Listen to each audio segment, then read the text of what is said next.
ali Canada naye buli omu yagiwa interpretation ye neza kasitubawe interview eyo nga bweri then osanga abadde alabo maye abantu balina obuzibu ennaku zino TikTok kyola ku TikTok kyafuuka alpha and omega yalo nnyo okuwa abantu amagezi buli bwolaba akakiripu ku TikTok noonya ekiramba tewali kinnumanga musajja mukulu gwe bayita tuludde n'akusanga n'atandika okujajinga ku ka TikTok video bannange kibi nnyo kati ate between now ne wenkyali mu maaso awo kati nkuwerawo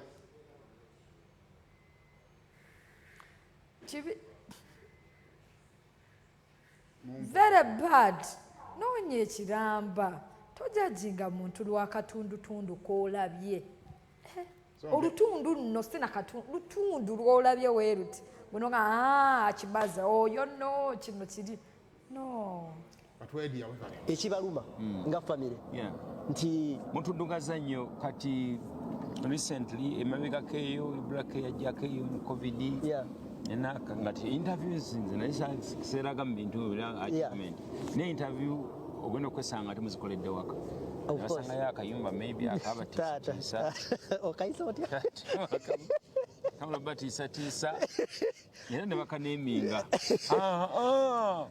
ayimba wooyo wakola biki abijjawa wazeewo controversy about our son Churchill ebadde talk of the day minisita omuna ajja n'agamba oyo mwana abadde balamu nga yetannajjawo yazze n'agamba nti bamutuwe tumuwerere ono we Kampala naye nga kyali patogabya naye nga twasimbako kodi layini kusaba school fees si ate ndaba nabo bakitwalidde nnyo nnyo nti family y'abasiru wowe n'abajja nga beefuula aba opposition ne bagamba nti mu family ya Kyagulanyi baazaleyo omugezi omu.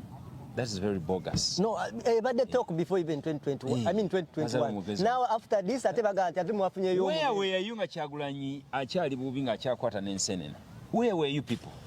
Because you were there. Where were you when he needed the heat? Where were you when he wanted to be the star? You were not there, but the family was there. Fe tuna baganda baffe basinga zikaline egomba. Basiru yo family y'abasiru luli. Omusajja n'azaala abaana 3 mu 4. Nga tekuliko mutamivu wa kubo. Hii family yabageza temujja mulindeeko mwe. Kati ya sampling bazzukulu. Tukyalina abaana balaba nnyo. Ekitukoze obinyo politics. As a family. Tufunye abantu bafunye opportunity okutumanyira. As a family. Akubone botambula ko nasanga muto wange Mikinga ayomba nga ovubuka ssebo. Ngambi wontoyitawo. Agenda kulaba Kyagulanyi. Gwe tusiba naye. Nga kugamba ngala bali important jino tuka uno mvubuko twali tulaba bikonde somewhere ngenze mu toilet mu bathroom ngendo komo nga tudde mu kifo kyange okuba ina kyawo kwesimba anaganira onaganti ayirake wise. No, there's a time for Iraq and there's a time for family. Now it's Bob Wine oba Kyagulanyi tajja kutuma linnya lyo gwe ajja kutuma lyange nange sijja kutuma linnya lyo gwe nja kutuma liri. So family mujiwe ku ka space kati bwana Kyagulanyi nti aina amagezi nze siina liri oli mukuwana Kyagulanyi ngate yatuzaala ali omu kyakiyiro nti mugezi ekitegeeza ku kitaffe yali musiru mama yaffe nga ye mugezi okitegeera kakati bigenze ku baana muzaala abammwe nammwe mulete kuba mutemuzaala.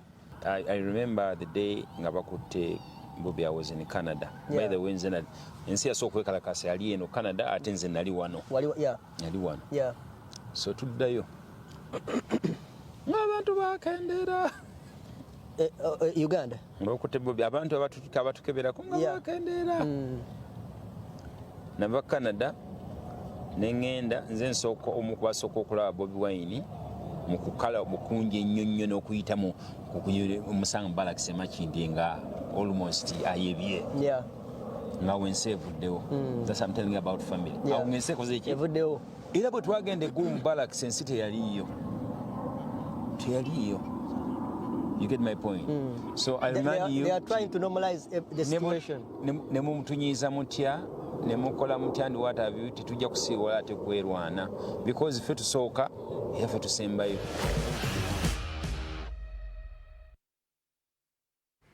Mutuufu Cyber family yesooka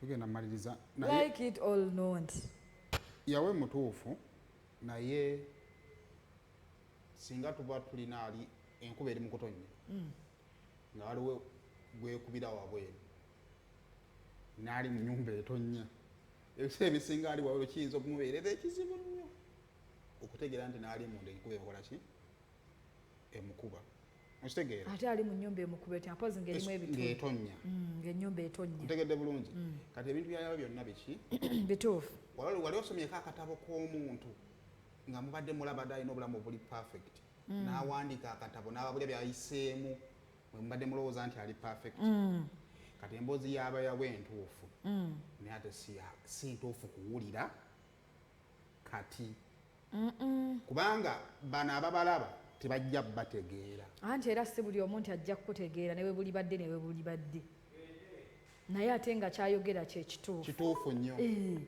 ate nga omuntu atajja kutegeera ne bw'okimubulira mu myaka 4 okuva kati aba tajja kitegeera hello wazze otya ssebo